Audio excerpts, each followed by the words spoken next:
नमस्कार मित्रांनो, मी गणेश पवार. मित्रांनो, तुमचं सर्वांचं आपल्या हक्काची माहिती या यूट्यूब चॅनलवर सर्वांचं स्वागत आहे. तर मित्रांनो, आजच्या व्हिडिओमध्ये आपण बघणार आहोत की महाराष्ट्र राज्यामध्ये मुख्यमंत्री माझी लाडकी बहीण योजना सुरू करण्यास मान्यता देण्यात आलेली आहे. यामध्ये काय काय असणार आहे, यामध्ये कोणती महिला पात्र असणार आहे, त्यानंतर अटी काय असणार आहे व कोण अर्ज करू शकतं, ही संपूर्ण माहिती ही आजच्या व्हिडिओच्या माध्यमातून आपण बघणार आहोत. तत्पूर्वी मित्रांनो, तुम्ही जर आपल्या चॅनलवर पहिल्यांदा आला असाल तर आपल्या चॅनलला नक्की सबस्क्राईब करा, म्हणजे येणारे जे नवनवीन व्हिडिओ आहे ते तुम्हाला लवकरच भेटत जातील. चला मग आता व्हिडिओमध्ये काय काय मुद्दे दिलेले आहेत ते आपण जाणून घेऊया. ते स्क्रीनवर बघू शकता. महिलांचे आरोग्य व पोषण आणि त्यांच्या आर्थिक स्वावलंबनासाठी राज्यात विविध योजना राबविण्यात येत आहेत. यामध्ये महिलांचा श्रम सहभाग पुरुषांच्या तुलनेत कमी आहे, ज्यामुळे त्यांच्या आर्थिक स्वातंत्र्यावर परिणाम होतो. सदर परिस्थिती लक्षात घेऊन राज्यातील महिलांच्या आर्थिक स्वातंत्र्यासाठी त्यांच्या आरोग्य आणि पोषणामध्ये सुधारणा करणे आणि कुटुंबातील त्यांची निर्णायक भूमिका मजबूत करण्यासाठी महाराष्ट्र राज्याची मुख्यमंत्री माझी लाडकी बहीण योजना सुरू करण्याचे प्रस्तावित आहे. आता ह्या योजनेचा उद्देश काय असणार आहे, तर इथं योजनेचा उद्देश आहे राज्यातील जे महिला व मुलींना पुरेशा सोयी सुविधा उपलब्ध करून रोजगार निर्मितीस चालना देणे, त्यानंतर त्यांचे आर्थिक सामाजिक पुनर्वसन करणे, त्यानंतर राज्यातील महिला स्वावलंबी आत्मनिर्भर करणे, त्यानंतर राज्यातील महिलांना व मुलींना सशक्तीकरणास चालना मिळणे. पाचवा मुद्दा आहे महिला आणि त्यांच्यावर अवलंबून असलेल्या मुलांच्या आरोग्य आणि पोषण स्थितीत सुधारणा करणे.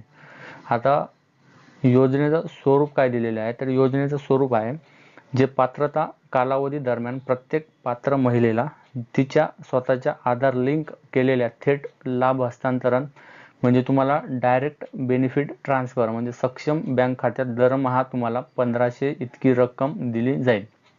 तसेच केंद्र आणि राज्य शासनाच्या अन्य आर्थिक लाभाच्या योजनेद्वारे रुपये 1500 पेक्षा कमी लाभ घेत असेल तर फरकाची रक्कम या योजनेद्वारे पात्र महिलेस देण्यात येईल. आता ह्या योजनेमध्ये योजनेचे लाभार्थी कोण असणार आहे, तर इथे बघू शकता. महाराष्ट्रातील जे महाराष्ट्र राज्यातील 21 ते 60 या वर्ष वयोगटातील विधवा महिला, त्यानंतर विवाहित महिला, त्यानंतर घटस्फोटित, परित्यक्ता आणि निराधार महिला असणार आहे या योजनेचे लाभार्थी.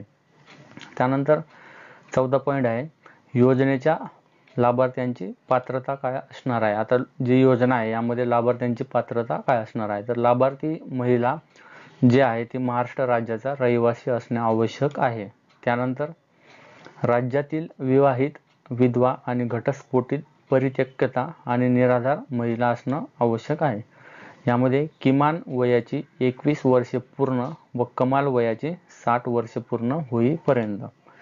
त्यानंतर 4था मुद्दा आहे सदर योजनेअंतर्गत लाभ घेण्यासाठी अर्ज करणाऱ्या लाभार्थ्यांचे बँक खाते असणं आवश्यक आहे, म्हणजे तुमचं बँक अकाउंट असणं आवश्यक आहे.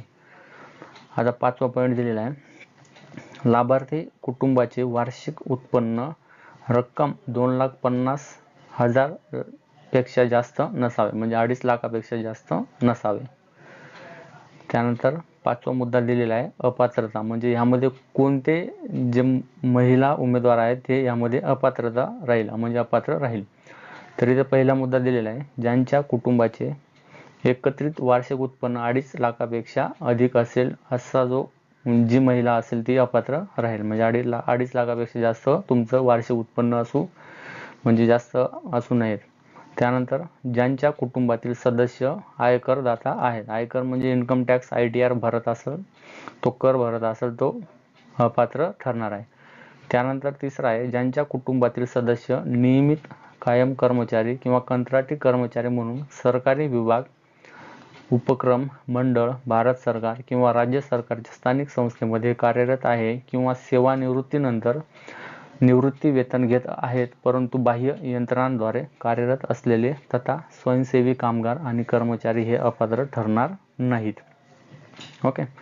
4था पॉईंट दिलेला आहे सदर लाभार्थी महिलेने शासनाच्या इतर विभागामार्फत राबविण्यात येणाऱ्या आर्थिक योजनेद्वारे रुपये 1500 पेक्षा जास्त लाभ घेतला असेल त्यानंतर 5वा पॉईंट आहे ज्यांच्या कुटुंबातील सदस्य विद्यमान किंवा माजी खासदार आमदार आहेत. 6वा पॉईंट आहे ज्यांच्या कुटुंबातील सदस्य भारत सरकार किंवा राज्य सरकारच्या बोर्ड, कॉर्पोरेशन, बोर्ड उपक्रमाचे अध्यक्ष किंवा उपाध्यक्ष, संचालक किंवा सदस्य आहेत. 7वा पॉईंट दिलेला आहे ज्यांच्या कुटुंबातील सदस्यांची संयुक्तपणे 5 एकरपेक्षा जास्त शेतजमीन असेल तो पण उमेदवार इथे अपात्र राहणार आहे. त्यानंतर ज्यांच्याकडे 4 चाकी वाहने, ट्रॅक्टर वगळून म्हणजे ट्रॅक्टर सोडून 4 चाकी वाहने त्यांच्या कुटुंबातील सदस्यांच्या नावावर नोंदणीकृत आहेत हे सुद्धा यामध्ये अपात्र ठरणार आहेत. त्यानंतर पुढचा मुद्दा दिलेला आहे सदर योजनेमध्ये लाभ मिळण्याकरिता खालीलप्रमाणे कागदपत्रे सादर करणे आवश्यक आहे. आता कागदपत्र काय काय लागणार आहे तर योजनेच्या लाभासाठी ऑनलाईन अर्ज. त्यानंतर दुसरा मुद्दा आहे लाभार्थ्यांचे आधार कार्ड.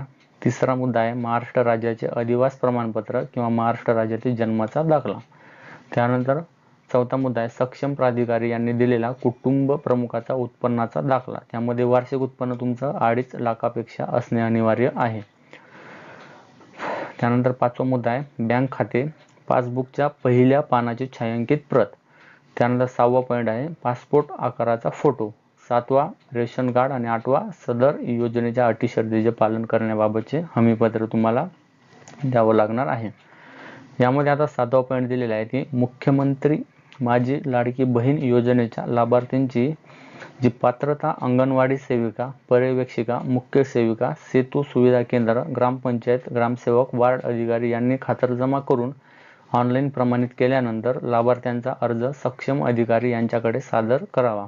त्यानंतर सक्षम अधिकारी यांनी या कामकाजावर नियंत्रण ठेवावे. त्यानुसार सदर योजनेकरिता अंगणवाडी सेविका, पर्यवेक्षिका, मुख्य सेविका, सेतू सुविधा केंद्र, ग्रामपंचायत, त्यानंतर ग्रामसेवक, वार्ड अधिकारी व सक्षम अधिकारी यांच्या जबाबदाऱ्या खालीप्रमाणे निश्चित करण्यात आलेल्या आहे. म्हणजे त्यांचे कोणाकोणाकडे काय काय जबाबदारी दिलेली आहे ते तुम्ही इथं डायरेक्टली बघू शकता. मी तुम्हाला हे वाचून सांगत नाही पण इथे तुम्ही डायरेक्ट व्हिडिओ स्किप करून किंवा स्टॉप करून इथे बघू शकता कोणाकडे कोणती जबाबदारी दिलेली आहे हे इथे दिलेलं आहे.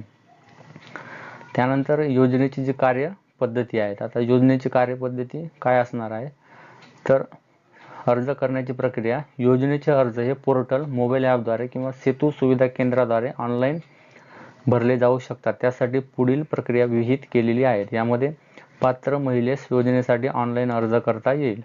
त्यानंतर दुसरा मुद्दा आहे ज्या महिलेस ऑनलाईन अर्ज सादर करता येत नसेल त्यांच्यासाठी अर्ज भरण्याची सुविधा ही अंगणवाडी केंद्रात किंवा बाल विकास प्रकल्प अधिकारी कार्यालय किंवा नागरी ग्रामीण आदिवासी ग्रामपंचायत, वार्ड, सेतू सुविधा केंद्र येथे उपलब्ध असतील. आता फॉर्म तुम्हाला या अशा ठिकाणी उपलब्ध आहेत. ग्रामपंचायत, वार्ड, सेतू सुविधा केंद्र किंवा आदिवासी नगर, ग्रामीण आदिवासी, त्यानंतर अंगणवाडी केंद्रात सुद्धा तुमचा फॉर्म भरण्याची सुविधा उपलब्ध करून देण्यात आलेली आहे.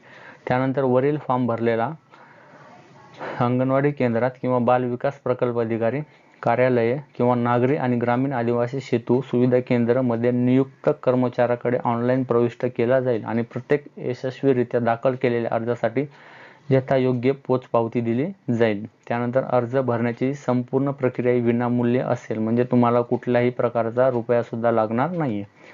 त्यानंतर 5वा मुद्दा आहे अर्जदार महिलेने स्वतः उपरोक्त ठिकाणी उपस्थित राहणे आवश्यक असेल जेणेकरून तिचा थेट फोटो काढता येईल आणि ई-केवायसी करता येईल. यासाठी महिलेने खालील माहिती आणणे आवश्यक आहे.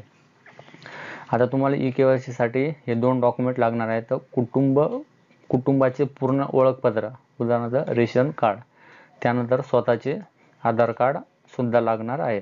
आता तात्पुरत्या यादीचे प्रकाशन अर्ज प्राप्त झाल्यानंतर पात्र अर्जदाराची तात्पुरती यादी पोर्टल ॲपवर जाहीर केली जाईल. त्याची प्रत अंगणवाडी केंद्र किंवा ग्रामपंचायत वार्ड स्तरावर सूचना फलकावर देखील लावण्यात येईल. यामध्ये तुम्ही आक्षेपाची पावती कशी घेणार तर जाहीर यादीवरील हरकत पोर्टल ॲपद्वारे प्राप्त केल्या जातील. याशिवाय अंगणवाडी सेविका, मुख्य सेविका, सेतू सुविधा केंद्र यांच्या मार्फत बालविकास प्रकल्प अधिकारी यांच्याकडे लेखी हरकत तक्रार नोंदवता येईल. त्यानंतर लेखी ऑफलाईन प्राप्त झालेल्या हरकत तक्रार रजिस्टरमध्ये नोंदविल्या जातील आणि ऑनलाईन अपलोड केल्या जातील. पात्र लाभार्थी यादी जाहीर केल्याच्या दिनांकापासून 5 दिवसापर्यंत सर्व हरकत तक्रार नोंदविणे आवश्यक आहे. सदर हरकतीचे निराकरण करण्यासाठी संबंधित जिल्हा व महिला बाल विकास अधिकारी यांच्या अध्यक्षतेखाली तक्रार निवारण समिती गठीत करण्यात येईल. अशा प्रकारे ह्यामध्ये GR मध्ये संपूर्ण माहिती दिलेली आहे. आता तुम्हाला जे लाभाच्या रकमेचे वितरण कसं भेटणार आहे, तर प्रत्येक पात्र महिलेला तिच्या स्वतःच्या आधार लिंक केलेल्या थेट लाभ हस्तांतर डायरेक्ट बेनिफिट ट्रान्सफर म्हणजे DBT द्वारे तुम्हाला बँक खात्यात जिल्हा व महिला बाल विकास अधिकारी कार्यालयामार्फत रक्कम जमा केली जाईल. मित्रांनो, अशा प्रकारे ह्या GR मध्ये अशी संपूर्ण माहिती दिलेली आहे.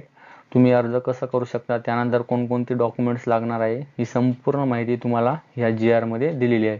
आता अर्जची अंमलबजावणी म्हणजे अर्ज कधीपासून सुरू होणार आहे, तर अर्ज प्राप्त करण्यास सुरुवात होणार आहे 1 जुलै 2024. त्यानंतर अर्ज प्राप्त करण्याचा शेवटचा दिनांक 15 जुलै 2024 पर्यंत, म्हणजे 15 दिवसच तुम्हाला अर्ज करण्यासाठी मुदत दिलेली आहे. त्यानंतर तात्पुरती यादी प्रकाशन दिनांक 16 जुलै 2024 ला आणि तात्पुरत्या यादीवरील तक्रार हरकती प्राप्त करण्याचा कालावधी हा 16 जुलै 2024 ते 20 जुलै 2024 पर्यंत असणार आहे. त्यानंतर तक्रार आणि हरकतीचे निराकरण करण्याचा कालावधी 21 जुलै 2024 ते 30 जुलै 2024 पर्यंत असणार आहे. त्यानंतर अंतिम यादी प्रकाशन दिनांक 1 ऑगस्ट 2024 आणि लाभार्थ्यांचे बँकेमध्ये KYC करणे 10 ऑगस्ट 2024 असणार आहे. आणि लाभार्थीचा जो निधी हस्तांतरण आहे तो 14 ऑगस्ट 2024 ला आहे.